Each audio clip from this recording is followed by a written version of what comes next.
Hello, I am Judge Paul Grimm of the District Court of Maryland and a former member of the Civil Rules Advisory Committee. Given the information explosion and exponential growth in the use of computers and digital devices in the past decades, preservation of electronically stored information, or ESI, has become a major challenge facing parties and courts in litigation.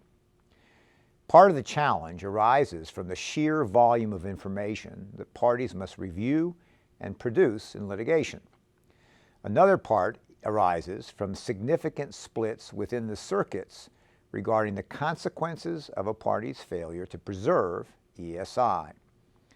Some circuits have held that an adverse inference or other serious sanction can be imposed on a party who negligently loses ESI. Others require a showing of bad faith.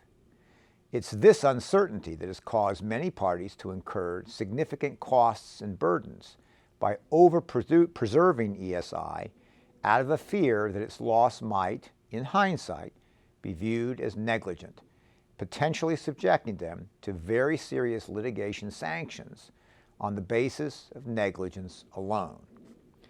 To address this problem, the Advisory Committee drafted a revised version of Rule 37E. The new rule applies when, quote, electronically stored information that should have been preserved in the anticipation of litigation is lost because a party failed to take reasonable steps to preserve it, and it cannot be restored or replaced through additional discovery. Thus, 4 factors must be met for the rule to apply. First, a duty to preserve ESI must have arisen. Second, the party must have failed to take reasonable steps to preserve the ESI. Third, ESI must have been lost as a result of the failure to take reasonable steps. And fourth, the ESI must not be recoverable through additional discovery. Let me make a few observations about these requirements. The new rule does not create a duty to preserve ESI. Instead, it leaves in place the common law duty.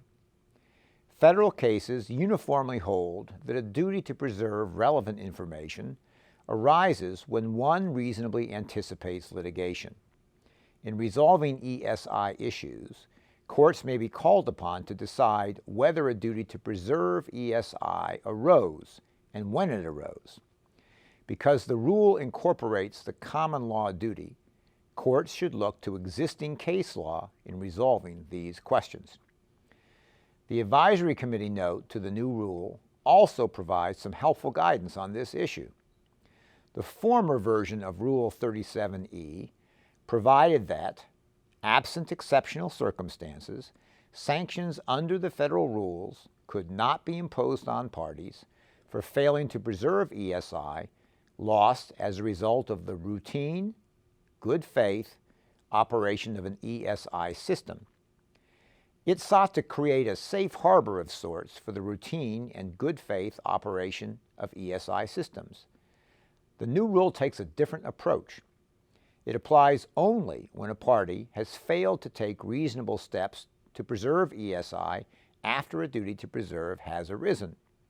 Thus, parties who take reasonable steps will not be subject to its provisions.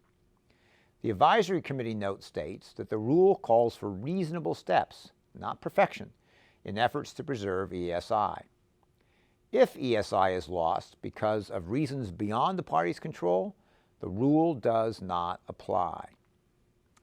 In addition, the former version of Rule 37E applied only to sanctions imposed under the Federal Rules of Civil Procedure, which left open the court's inherent power to impose sanctions for the loss of ESI.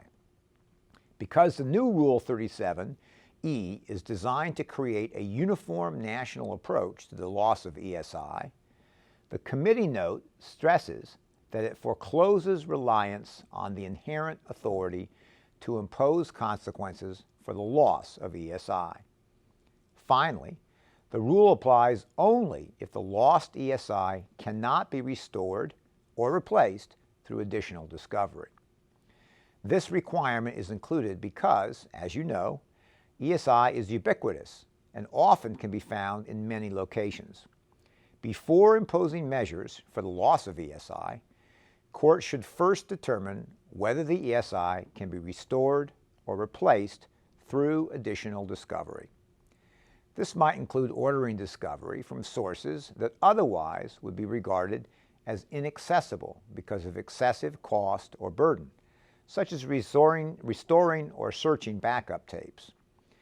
In ordering additional discovery, the court could allocate some or all of the costs to the party that failed to take reasonable steps to preserve the ESI.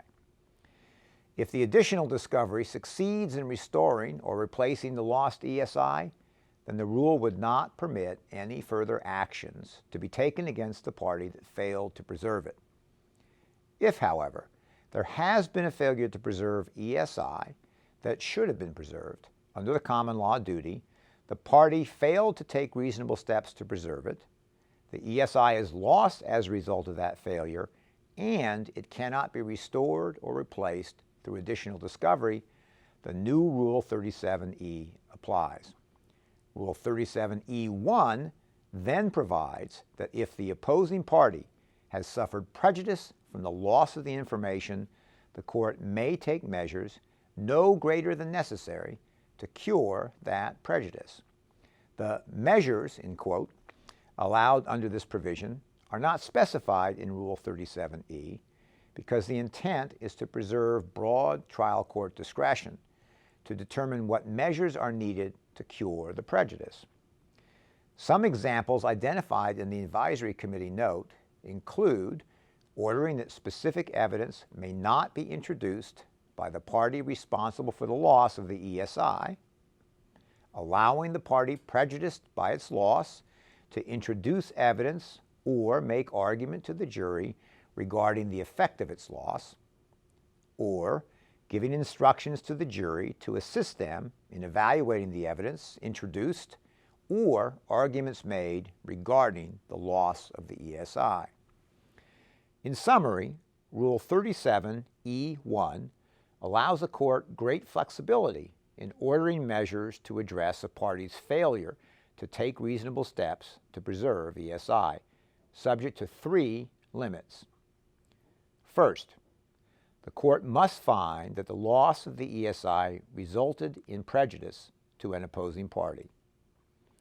Second, the measures ordered by the court must be no greater than necessary to cure the prejudice. And third, the court may not impose the severe measures addressed in Rule 37E2. Rule 37E2 allows the court to impose specific and very severe measures for a party's failure to take reasonable steps to preserve ESI.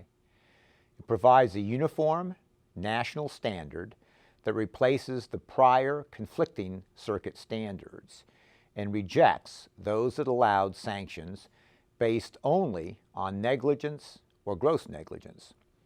Rule 37E2 allows the judge to impose 3 specific measures only upon finding that a party that failed to preserve ESI, quote, acted with the intent to deprive another party of the information's use in the litigation, close quote. The 3 measures that may be imposed on such a finding are 1. Presuming or inferring that the lost ESI was unfavorable to the party, such as when ruling on a pretrial motion or in a bench trial. 2. Instructing the jury that it may or must presume that the information that was not preserved was unfavorable to the party that failed to preserve it. And 3. Dismissing the action or entering a default judgment against the party that failed to preserve the ESI. There are some important aspects of Rule 37E2 to keep in mind.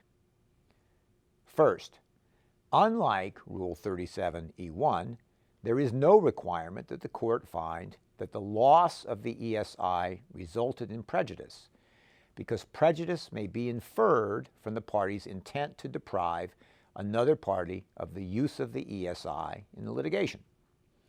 Second, the determination that the party failed to preserve ESI with the intent to deprive another party of its use in the litigation usually will be made by the judge, but may be made by the jury if there are disputed facts that must be resolved before the finding may be made.